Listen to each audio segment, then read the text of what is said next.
तो एक तरफ जल बोर्ड को लेकर समन भेजा गया है सीएम केजरीवाल को, तो दूसरी तरफ शराब घोटाले को लेकर भी सीएम केजरीवाल को एक नया समन जारी किया गया है और अब कुल मिलाकर 9वां समन हो चुका है। 21 मार्च को सीएम केजरीवाल को पेश होने के लिए कहा गया है, लेकिन अब तक एक बार भी सीएम केजरीवाल पेश नहीं हुए हैं, बल्कि समन से हमेशा वो बचते रहे हैं। लेकिन 21 मार्च को सीएम केजरीवाल पेश होंगे या नहीं होंगे, ये बड़ा सवाल बना हुआ है, क्योंकि ईडी की तरफ से 2 शिकायतें भी दर्ज कराई गई थी राउज एवेन्यू कोर्ट में। हालांकि सीएम केजरीवाल को जमानत इस बात पर मिली कि वो समय समय पर पेश हो रहे हैं या नहीं हो रहे हैं, और उसके बाद अब ये देखा जा रहा है कि जहां 21 मार्च को शराब घोटाले मामले में उनको समन मिला है, 21 मार्च को उन्हें पेश होना है, तो वहीं 18 मार्च को पेश होना है जल बोर्ड केस के मामले में।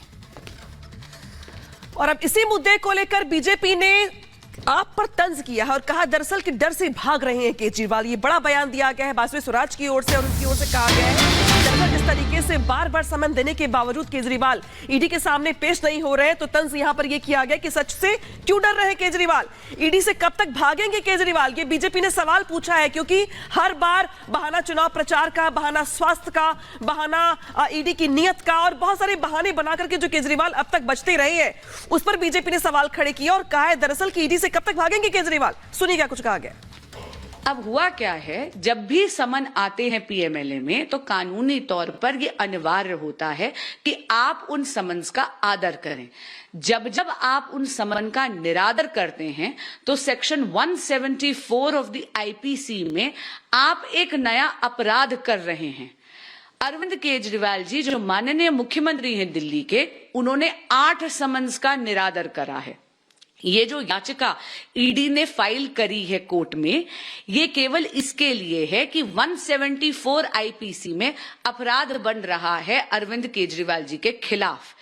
इस प्रोसीडिंग का कोई लेना देना नहीं है इस बात से कि ईडी का समन लीगल है या इल्लीगल है।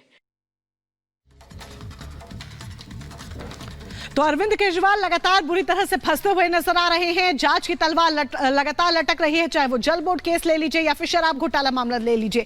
अब शराब घोटाले मामले में 8 समन पहले ही भेजे जा चुके थे, अब 9वां समन भी अरविंद केजरीवाल को जारी हो चुका है और पेश होने के लिए 21 मार्च को कहा गया है। देखना होगा कि अरविंद केजरीवाल अब क्या रुख अपनाते हैं। रिपोर्ट देखें।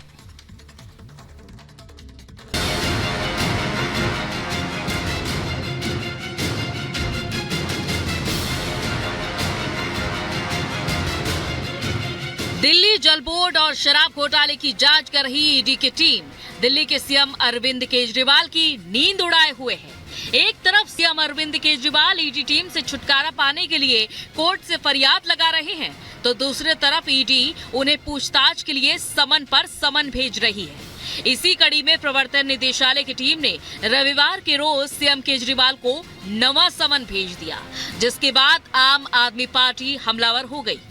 ये समन सिर्फ इसलिए भेजा गया है क्योंकि शायद अब मोदी जी को डाउट होने लग गया है कि पता नहीं एक्साइज पॉलिसी वाले मैटर पे अरविंद केजरीवाल को गिरफ्तार कर पाएंगे कि नहीं कर पाएंगे, क्योंकि उस पे तो अभी कानूनी बहस शुरू हुई है।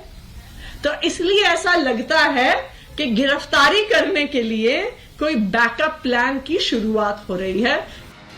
आम आदमी पार्टी का आरोप यह है कि जांच तो बहाना है, दरअसल इस सारी कवायद के पीछे बीजेपी सरकार है, जो किसी भी कीमत पर लोकसभा चुनाव से पहले केजरीवाल को गिरफ्तार करना चाहती है। हालांकि शराब घोटाले से जुड़े ईडी के 8 समन को नजरअंदाज कर चुके सीएम केजरीवाल को पूछताछ से परहेज क्यों है और वो पूछताछ के लिए ईडी दफ्तर कब आएंगे, केजरीवाल ने इस पर बात नहीं की है, जिसे लेकर बीजेपी लगातार केजरीवाल की नीयत पर सवाल उठा रही है।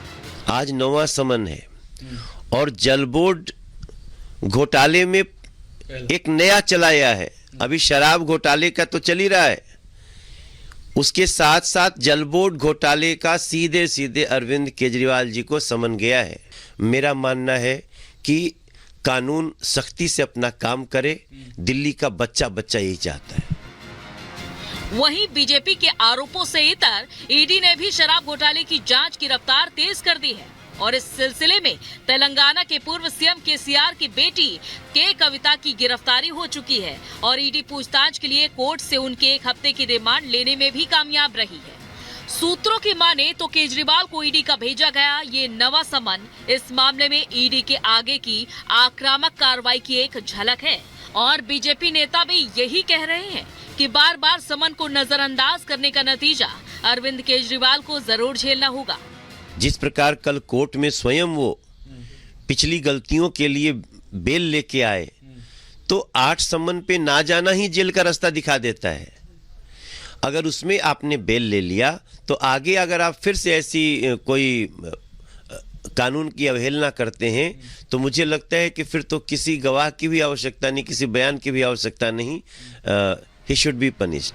वहीं आम आदमी पार्टी मामला कोर्ट में होने का हवाला देकर सीधे ईडी की मंशा पर ही सवाल उठा रही है, लेकिन इसमें कोई शक नहीं है कि जिस तरह से ईडी के हर समन पर आम आदमी पार्टी में खलबली मचती दिख रही है, वो ये बताने के लिए काफी है कि कहीं न कहीं आप नेताओं को भी केजरीवाल की गिरफ्तारी की आशंका डरा रही है कि किसी न किसी तरीके से चुनाव से पहले अरविंद केजरीवाल को जेल में डाल दो, अरविंद केजरीवाल को कैंपेन करने से रोक दो।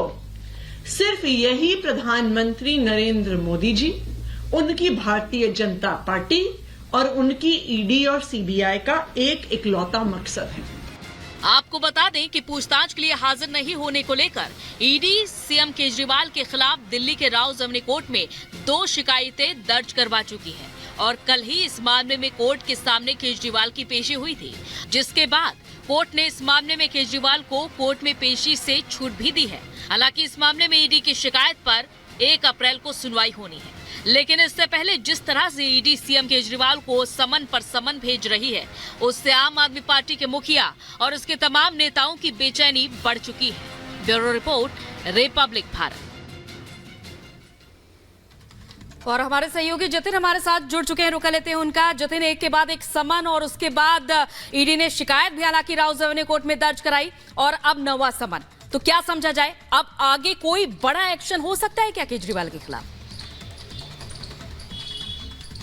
आज बिल्कुल देखिए, हेमंत सोरेन की जब हम बात करते थे तो उनको भी 9 समन दिए गए थे, 9वां समन उन्होंने स्किप किया और 10वें समन पर जब ईडी की टीम पहुंची उनके घर तो उनकी गिरफ्तारी कर ली गई। तो कहीं ना कहीं अरविंद केजरीवाल को इस बात का डर बिल्कुल होगा कि अगर उनके साथ भी यही चीज हुई कि 9वां समन जब ईडी इशू कर चुकी है और वीरवार को उन्हें पेश होना है, अगर वो पेश नहीं होते हैं तो जाहिर तौर पर ईडी कुछ ना कुछ कार्रवाई तो करेगी। और ईडी के पिछले 9 समन पर जब आप नजर डालेंगे तो आप समझ पाएंगे कि हर 3 समन के बाद ईडी ने कोर्ट का रुख किया और उसी 2 शिकायतों के आधार पर कल अरविंद केजरीवाल को 15,000 के मुचलके पर जमानत मिली है। लेकिन एक तरफ ईडी अधिकारियों का यह भी कहना है कि जो दूसरा मामला है जल बोर्ड का, वो शराब घोटाले से बिल्कुल अलग है और उस मामले की जांच कोई नई जांच नहीं है। 2023 में इस मामले में ईडी बिल्कुल जतिन, यानी कि कुल मिलाकर ये मान लिया जाए कि अब केजरीवाल की मुश्किलें आने वाले दिनों में बढ़ सकती हैं। शुक्रिया तमाम जानकारी के लिए। रुक बढ़ते हैं आगे और बात करते हैं अब बयानवीर स्वामी प्रसाद मौर्य की। स्वामी प्रसाद मौर्य ने देवी लक्ष्मी को लेकर एक आपत्तिजनक बयान दिया था, जिसे लेकर यूपी में एमपी एमएलए कोर्ट ने स्वामी के खिलाफ एफआईआर दर्ज करने का आदेश दिया है। लेकिन सवाल यहां पर यह है कि स्वामी प्रसाद मौर्य आए दिन हिंदू आस्था को चोट पहुंचाने के लिए क्यों ऐसे बयान देते हैं? क्या इसके पीछे कोई गणित है? क्या उनकी जुबान फिसलती है या सोची समझी रणनीति के तहत वो ऐसे बयान देते हैं? रिपोर्ट देखिए।